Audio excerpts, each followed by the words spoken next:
त्यांनी असे हेडो पाठवले, झेरॉक्स आम्हाला टार्गेट मध्ये काहीतरी असं काय अण्णा करतेत असं करतेत म्हणून आम्हाला गरीबामध्ये राजकारणामध्ये असं करायचंय. त्यांनी असं केलं. पण वनीकरणावाल्याचा हे काय संबंध होते? घर पाडायचे, हे घर रातचे येऊन जाळायचे, लेकरला मारायचे, कागदपत्र जाळायचे, कोंबड्या मारायचे, हे काय अन्याय? एवढा अन्याय ते काय शासन ठरवीन ते करीन. पण आम्ही आता आम्हाला काहीतरी आधार द्यावा, घर द्यावा, आम्हाला पण न्याय भेटावा एवढीच आमची विनंती आहे. असे नसते पुरावे करायचे कॅमेऱ्यातून हाणामारीचा गुन्हा ना एफआयआर काय हाणामारीचा काय ह्याच्यात खंडने ह्याच्यात मोठा भ्रष्टाचार झालाय का काय झालंय किरकोळ भांडणावरून विनाकारण वन विभागाने गेल्या अनेक वर्षापासून 40-50 वर्षापासून येत पक्के घर बांधले काय अधिकार सेल करायचं त्याला बॅन करायचं डायरेक्ट पाडायचं. आयुष्यभर ह्यांनी कष्ट करून हे घर बांधले आणि ते एका मिनिटात अख्खं त्यांचा संसार उद्ध्वस्त केला. कुणी अधिकारी सगळे देवाचे वगैरे सगळे फोटो जाऊन टाकले.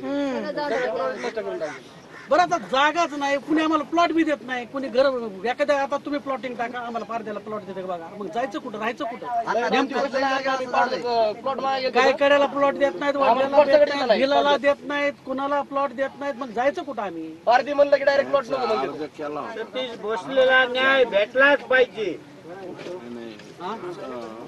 राहतात ना महसूल कड तशी मागणी करते का आमचं वन हक्क पट्टा आमच्या नावावर करावं काय माहिती विचारावं लागेल.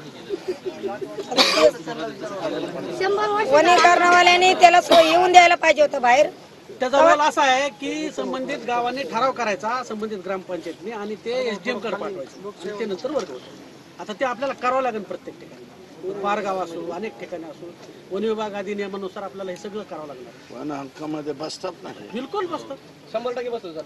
2006चा अधिनियम भारत सरकारचा आहे जी आर आहे माझं जी आर मध्ये बसून हे आता ते मातंग समाजाच्या त्यांना नोटीस दिल्या ते बिल्लांना नोटीस दिल्या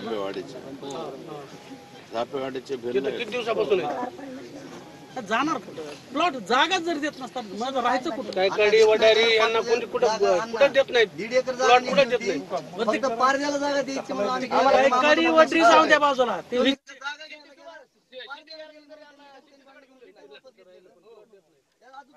आहे त्याचा पारद्याला द्यायची नाही म्हणून जागा दुसऱ्याला विकली त्यांनी जागा तीच दिलेली. मग ह्यांचे वन्य प्राणी महत्वाचे आहेत का माणसं महत्वाचे? माणसं महत्वाचे आहेत ना शेवटी.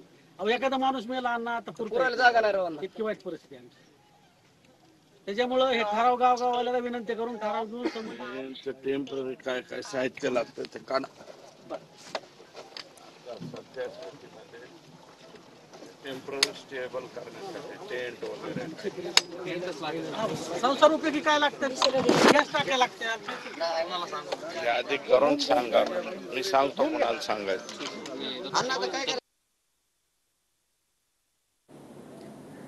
सुरेश धस यांनी खोक्या भोसलेच्या कुटुंबियांची भेट घेतलेली आहे. त्यांच्या व्यथा ज्या आहेत ते सुरेश धस यांनी जाणून घेतल्या.